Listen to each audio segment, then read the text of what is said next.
The Pacific Ocean is our home. It is who we are. It is the source of life, the heart of our traditions and economies. It is home to marine life we depend on. As we speak, our source of life and our identity are threatened by deep sea mining. The damage it will cause could be irreversible, affecting millions of people in the Pacific. Imagine waking up one day to a lifeless ocean. What will become of us?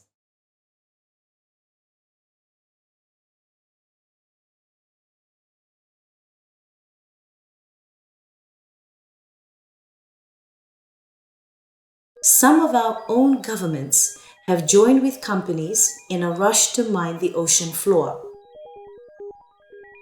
Papua New Guinea, Kiribati, Tonga, Nauru, and Cook Islands have helped mining companies gain contracts to explore areas of seabed to their national and international waters. Many of their citizens are strongly opposed and want to stop this industry before it's too late.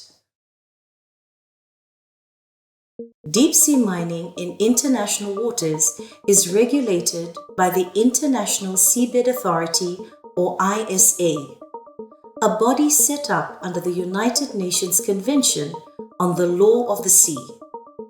The ISA has issued 17 contracts for exploration of the deep sea floor of the Clarion-Clipperton Zone, or CCZ, an area of the Pacific Ocean nearly the size of Europe, covering about 6 million square kilometers between Hawaii and Kiribati to Mexico.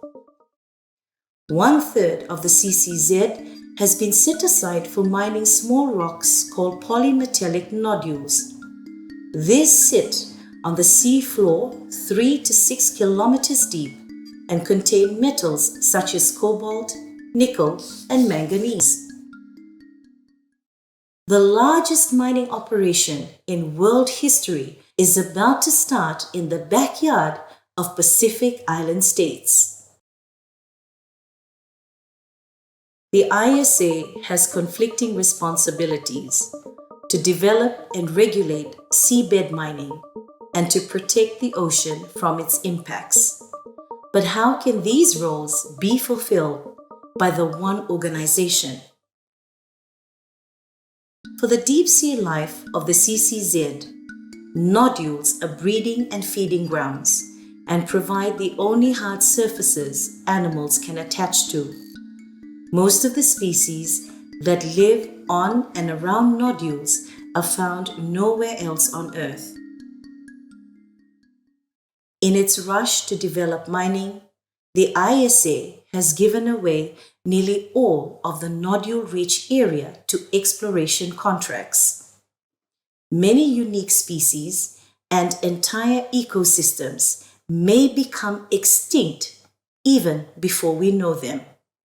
In 2012, after most of the exploration contracts had already been granted, the ISA declared 9 protected areas called Areas of Particular Environmental Interest, or APEIs, where exploration and mining are not permitted. All of the 9 APEIs were allocated around the edges of the exploration contracts, where nodule abundance is low. In 2021, the ISA established 4 additional APEIs. Only 2 smaller APEIs are located in the central nodule-rich region. It is clear that the ISA's priority is the profit of the deep-sea mining industry.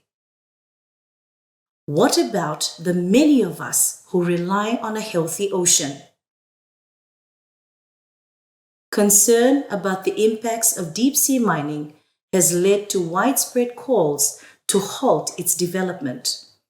Marine science and policy experts, international fisheries bodies, global businesses, the IUCN, governments and civil society, including in the Pacific, have called for a moratorium or an outright ban. Tonga, Nauru, and Kiribati have been persuaded by promises of great wealth to enter into exploration contracts with the Metals Company, or TMC, previously known as Deep Green. In June 2021, Nauru triggered an ISA rule that will allow Nauru Ocean Resources, NORI, 100% owned by TMC, to start mining in 2 years, even if the other 167 ISA member states have not yet agreed on regulations for mining. This is reckless. In documents filed with the U.S. Securities and Exchange Commission, TMC admits that its mining operations could be just as destructive as land-based mining and could cause the extinction of entire species. TMC's publicity campaign, on the other hand, downplays the potentially serious impacts of deep-sea mining and the rich and unique life that is at risk. TMC hired the architects Bjerke Ingels Group to produce visual designs which create a false picture that the deep-sea mining operations will be environmentally friendly with no impact or waste. Interpret, together with Deep Sea Mining Campaign and Oceanian Dialogue, conducted a visual investigation to counter TMC's greenwashing. We use the best publicly available science and environmental data to model the devastating and irreversible damage that deep seabed mining could bring to marine ecosystems and habitats. Contrary to what TMC says, the Clarion-Clipperton Zone is not a vast underwater desert.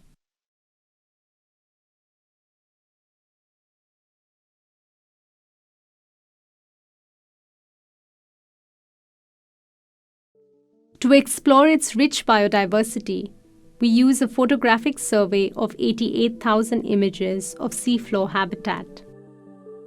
The survey was carried out by an underwater drone in 3 seafloor landscapes most common throughout the region. Our image analysis of one track, along which photographs were taken, revealed about half of them recorded one or more deep-sea animals. Here, we assume the distribution of these images containing species across a mining site. This survey not only covered just a tiny fraction of this vast region, but also came from an ISA-protected area with low nodule abundance. Richer nodule areas such as Nori could provide a habitat for millions of living organisms. TMC's mining operations could destroy a vast and little understood ecosystem.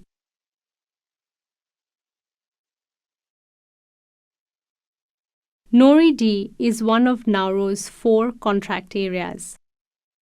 It is here that TMC plans to start mining by 2024, but has yet to provide any credible information on potential mining impact. We use publicly available engineering estimates to simulate for the first time TMC's mining footprint.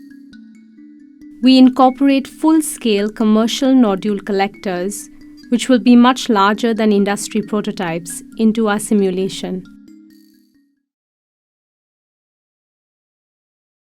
One day of mining is likely to destroy approximately 2 square kilometers of the seafloor.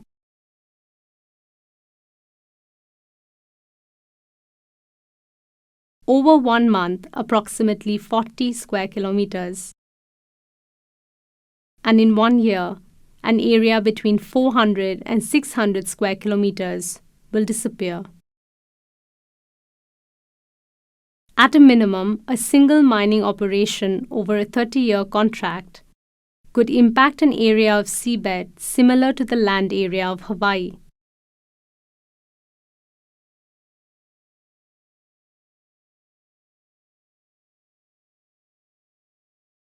If the results of an experiment by the research institute GeoMar show that the disturbance tracks left by a small vehicle had not recovered after 37 years, then the damage from full-scale mining operations could be irreversible.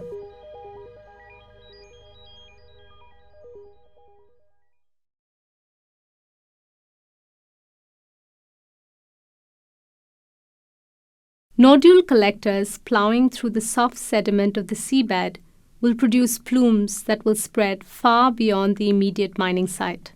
The waste from the 24/7 processing of mined nodules on surface ships will create another plume around 1,000 meters or below.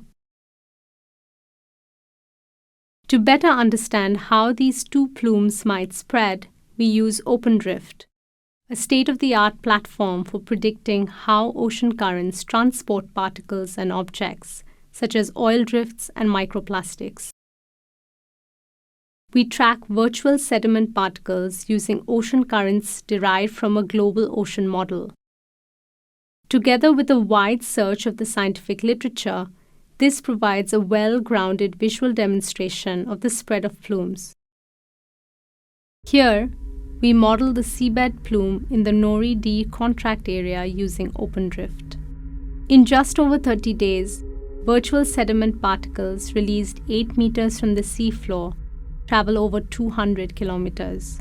Drifting far outside the Nori D block, the particles could impact seafloor life along the plume trajectory.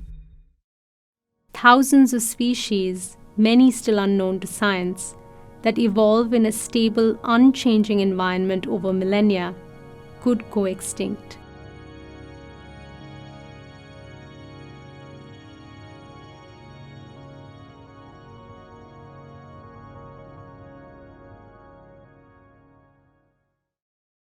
Here, we model the mid-water discharge plume in the Tonga contract area.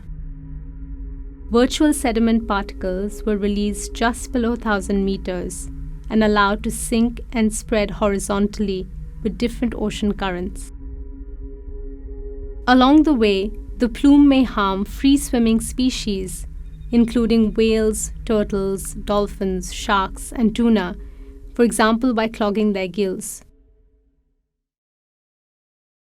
Extending our simulation runtime, we predict that it will only take 3 months for the discharge plume to reach Hawaiian waters, a unique marine ecosystem, a source of livelihood and home for its custodians. The plume's potential toxic impacts are a critical unknown. Our visualizations vividly demonstrate, for the first time, the vast area of the Pacific expected to be impacted by deep-sea mining. How will the many plumes from the rush to mine the ocean floor affect Pacific communities and all of us?